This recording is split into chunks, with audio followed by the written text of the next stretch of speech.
Milí diváci, vy na streamu i vy tady v sále budeme pokračovat v tematice a tentokrát už se opravdu budeme pohybovat v těch opravdových technických zařízení budov, budeme se pohybovat v kotelnách a ve vašich technických místnostech a mým hostem je pan inženýr Kouba, technický ředitel společnosti Brilon na Slovensku.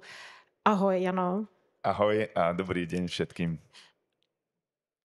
Já se zeptám úplně tak jako na začátek, protože nevím, jestli Brilon je třeba představovat na Slovensku, myslím si, že ne, ale určitě stojí za to představit si váš největší projekt za rok 2024. Pochlubte se, veletrh je ochlubení. Ďakujem za slovo a ďakujem za túto možnosť. Takže áno, podarilo sa nám pár väčších projektov. Podarilo sa nám kombinovať kondenzačné kotle s vysokými výkonmi, s tepelnými čerpadlami s vyššími výkonmi. Boli projekty, kedy 40 až 60% potreby zdroja tepla sme rozdelili na tepelné čerpadlá a kondenzačné kotle. Kedy napríklad máme peknú aplikáciu v Neste v Bratislave, kde sme dodávali 250 kW v tepelných čerpadlách na ohrev vody. A v Prešove sme mali tiež veľkú aplikáciu so 7 50 kW tepelnými čerpadlami a takto veľkou kotolňou. A tiež sa nám podarilo sa nám pár kotolní, kde sme kombinovali zase kondenzačné kotle s predohrevom vody tepelnými čerpadlami alebo takými tými zásobníkmi, ktoré vedia vychladiť kotolňu. A využijú to teplo, ktoré je zostatkové v kotolni a predohrejú teplú užitkovú vodu, ktorá potom ide priamo do zásobníku, kde sa dohreje. Takže mali sme viacero takýchto väčších projektov.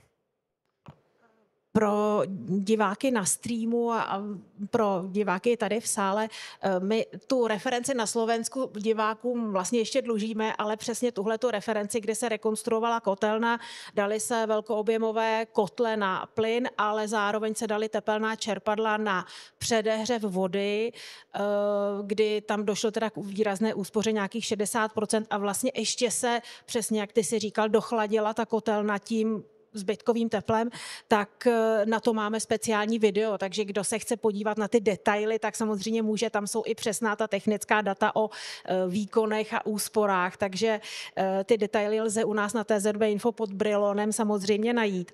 Ale já k tomu mám otázku, když už mluvíme takhle o těch referencích. V jakém podílu jsou pro vás nové kotelny a rekonstrukce starých kotelen, kdy to jde ta rekonstrukce nejenom z hlediska toho, že třeba ty kotle dožijí, ale protože jdeme po těch úsporách a víme, že tím novým řešením hodně ušetříme. No, rozdiel by som to na dve časti a to je na komerčný sektor, o ktorom sme sa asi chceli viacej rozprávať a na ten domestik alebo teda rodinné domčeky. Tie rodinné domčeky je to väčšinou výmena starého zdroja za nový, keď už dosluhuje. Pri tých komerčných budovách, tam už ten užívateľ rozmýšľa, že chce šetriť. Ak treba ponechá starý zdroj, ale pridruží k nemu tie tepelné čerpadlá, alebo teda zaradí ten predohrev vody do tej staršej kotolne, kvôli tomu, aby samozrejme tie kotle, keď je suchšie a menej horúce prostredie v tej kotolni, tak ako čerpadlá, tak aj všetky servopohony, aj kotle majú dlhšiu životnosť. A ešte tým samozrejme predohrejem alebo spravím nejakú úsporu. Tie návratnosti pri týchto investíciách, pri tých väčších výkonoch, tie sú relatívne rýchle. Takže áno, tí prevádzkovateľia, ktorí sú v tom priamo zainteresovaní, tak áno, tí rozmýšľajú týmto spôsobom, že už do toho investujú peniaze, aby mali nejakú úsporu a keď je tam rozumná návratnosť, povedzme do nejakých 5 rokov, tak je to. Já jsem se přesně chtěla zeptat, protože nejsme na politickém fóru, ale na technickém veletrhu, co znamená relativně rýchlá návratnost. To je, hovorím, asi do tých 5 rokov, povedzme. 5-6 rokov sme mali napočítané návratnosti na týchto investíciách, treba do predprípravy teplej užitkovej vody. Brilon má plynové kotle, tepelné čerpadla, máte i větrání, máte i nějaké technické věci jako čerpadlové skupiny. Víme, jak to je prostě v současné době ta aktuální situace ohledně třeba plynu. Tak jaké jsou vaše výsledky za 2024 a jak jako pracujete s tím energetickým mixem, který v aktuální chvíli není úplně jednoduchý? Bol to veľmi zaujímavý rok, čo sa týkalo nejakých predikcií, lebo to bolo veľmi predikovať alebo plánovať alebo budžetovať bolo strašne komplikované, ale ten rok dopadol asi tak, že tie plynové zariadenie si držali svoju pozíciu. To, čo bol veľký pokles v roku 2021, keď začala samozrejme plynová kríza, vojna na Ukrajine, tak sa dostával ten plyn veľmi do úzadia. Aj aplikácie, ktoré na to absolútne neboli pripravené, chceli ísť do tepelných čerpadiel a tak ďalej. Ale teraz sa to stabilizovalo a vlastne tie plynové kotle alebo komíny alebo tá technológia, ktorú my predávame, ktorá je naviazaná na zdroje plynové, tak tie boli veľmi stabilné po dobu celého roku. Kdežto tepelné čerpadlá, hlavne s začiatkom roku, sme mali veľký pokles, ale bolo to všeobecná situácia na trhu. A až koncom roka vlastne sme začali niečo dodávať, pretože ono to bolo spojené s tým realitným trhom, ktorý na Slovensku je, ktorý sa prvou pol roka veľmi málo hýbal, že tí developeri samozrejme, na ktorých my sme naviazaní priamo, tak tí sa nedostávali k predajom, to znamená, že nerealizovali tie posledné úpravy na domoch. Ale koncom roka musím povedať, že tie posledné 3 mesiace my sme mali veľmi dobre. My sme mali najlepšie 3 mesiace za celú históriu Brilonu. Klepem na zub. Klepeme i my. A bolo to spôsobené aj dodávkami tepelných čerpadiel, ktoré prvý pol rok boli veľmi, veľmi slabé. Jsme na veletrhu, veletrh je vždycky příležitostí pro novinky, takže co Brilon, novinky Slovensko 2025? Československo 2025 a môžem hovoriť za Československo, lebo tie novinky sú u nás tam aj tam.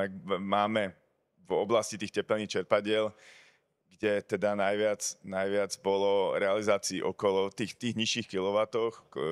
Najviac sme predali 6 kW tepelných čerpadiel do nových rodinných domov, kde tá strata sa pohybuje okolo 4 kW, že tam je vhodná je povedzme tá 6 kW jednotka. Tak pri týchto nižších výkonoch máme tepelné čerpadlo, ktoré je vhodné práve do tých menších alebo do bytových priestorov alebo do menších domov, kde vlastne zásobník sa nainštaluje na stenu, zavesí sa a pod zásobníkom vznikne priestor ešte na pračku alebo na sušičku, proste na nejaké zariadenie, ktoré tá úspora miesta je veľmi, veľmi príjemná. Čiže nemusí zásobník vždycky stáť na zemi, ale môže aj visieť zo stropu.